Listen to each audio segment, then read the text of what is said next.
Um, Genuinely, first thing I look for is format. I feel that if a candidate truly understands the nature of the industry, they should understand the nature of the CVs that we look for. Clean, not a lot of blank space, not a lot of crammed abbreviations or titles. I'm really, depending on the level especially, but if it's someone coming out of either undergrad or grad, I'm really trying to get an understanding of the work you've already done, so that I can understand how it can relate to the work that I'm going to ask you to do.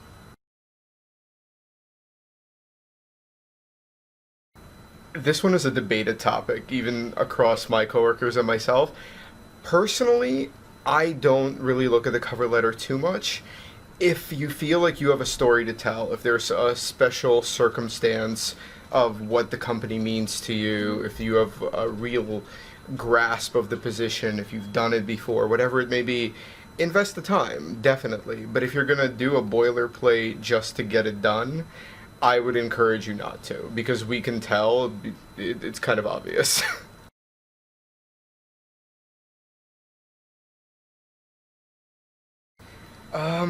I think I'm going to flip this question a little bit. I think the right way to conduct the job search is to find that sweet spot, to figure out what you like to do, and to truly assess what roles are going to give you exposure to that kind of work. A lot of times I see candidates going either too wide or too narrow. So they'll come out, and I work for a bank. A lot of times you'll hear candidates say, like, oh, I've watched Wall Street and I want to do investment banking. And why? They don't really know. They want to talk to clients. Hundreds of jobs will give you that experience. At the same time, candidates they'll basically have that fear of missing out, and they'll just apply to every job out there. And it's really important to gauge your skill set, because again, if I'm going to invite you in to talk to a job talking to people and you don't like talking to people, it's not going to go very far.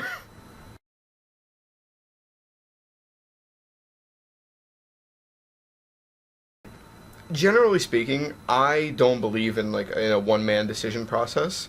I usually have the candidate meet with one or two of my coworkers so we can get kind of a joint opinion. And 95% of the time, will all three of us, or however many of us, will arrive at the same opinion.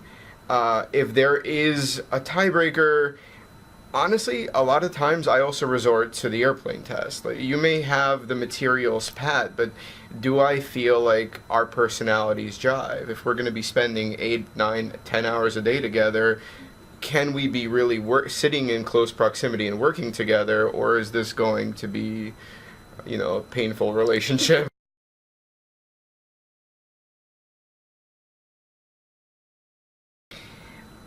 I wish I saw more of a willingness to just come in and do work. A lot of the times, candidates will come in and they'll try to focus on why they're specifically good for that one job that you had posted.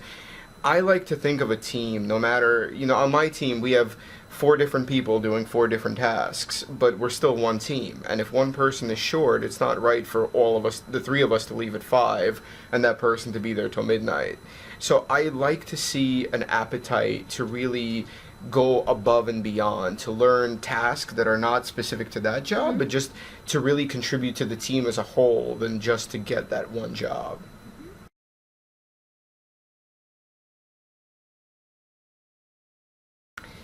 Um, Honestly, there was one candidate, and I'll never forget this. They mocked up a presentation of Citi's earnings for they picked a specific quarter, and they went completely independently, their own analytics, their own commentary, and they basically said, like, I'm an analytical thinker. This is the work I did. And rather than explain to me verbally, was it return on assets or return on equity, they really gave me a 30-page presentation that was custom tailored to our company, that showed me that they know our firm, they know what they're talking about, and they do have technical skills because they put this together.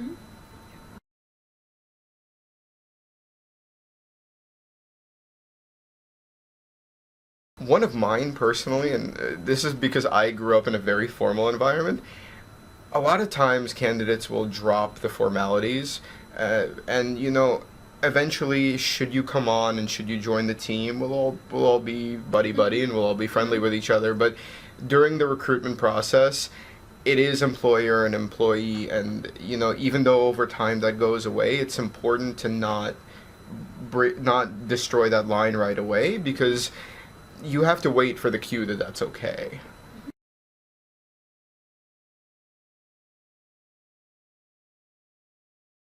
I'm going to refer again to just ask your teammates what they need help with. It's going to take time to transition you into your full duties regardless.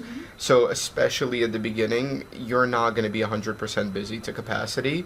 That's your opportunity to ask your teammates what they need help with, get exposure to what else the team does, show willingness to really divide and conquer as opposed to just you looking out for number one.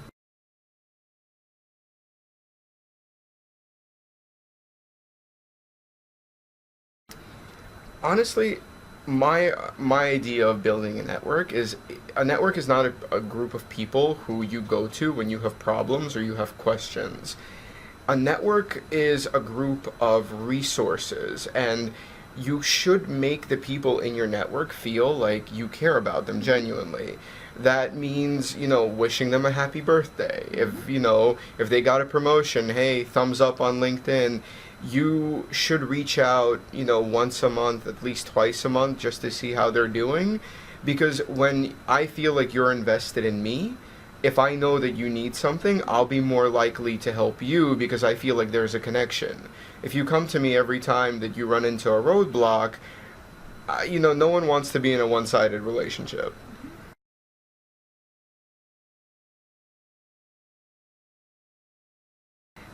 I would say definitely take into consideration the fact that, the person does have real world commitments. You may not hear back, right away. It may take a day or two. We do read them. I promise I do. But, it sometimes just takes a day or two for us to get back to you. And we just ask that you be a little patient and don't get discouraged.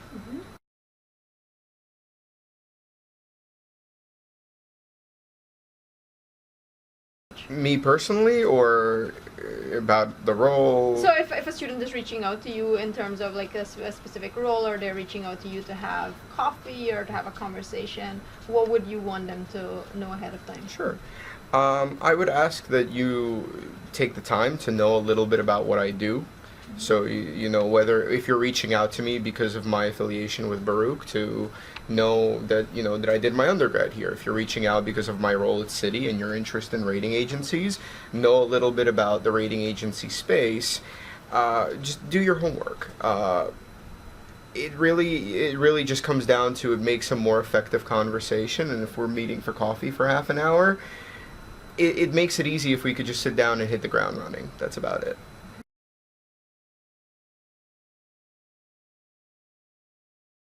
Really, that's specific to the role, but know the core fundamentals of the position you're applying for. So, for example, in my space, if you're interviewing with me about rating agencies, know who the rating agencies are. That would help.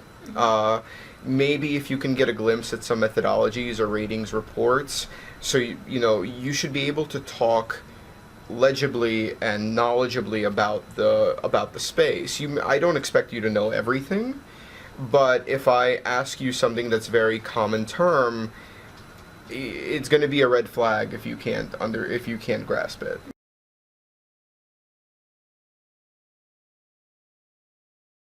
Honestly, when I don't often ask that question, but when I do ask it, I'm looking to hear what sets you apart.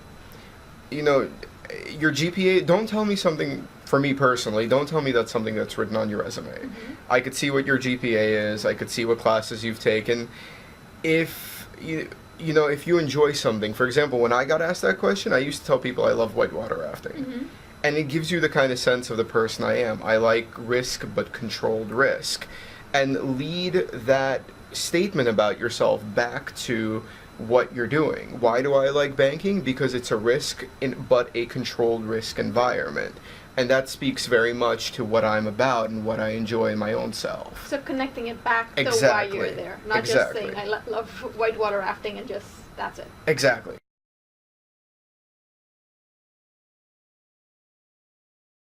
I mean, by far, and again, I don't speak on behalf of the company. I speak on behalf of myself when I go through the hiring process. Uh, academics by far, but I'm also looking for what you do with your time when you're not in school. Are you engaged with your community? Do you find ways to keep yourself busy, or do you sit on the couch and watch TV? Nothing is wrong either way, but I work in a high pace, high stress environment, and I just want to know that you're okay with an environment that's constantly moving. You challenging yourself and looking for opportunities to get engaged in other ways makes me understand that you're comfortable with an environment where you do constantly have something going on.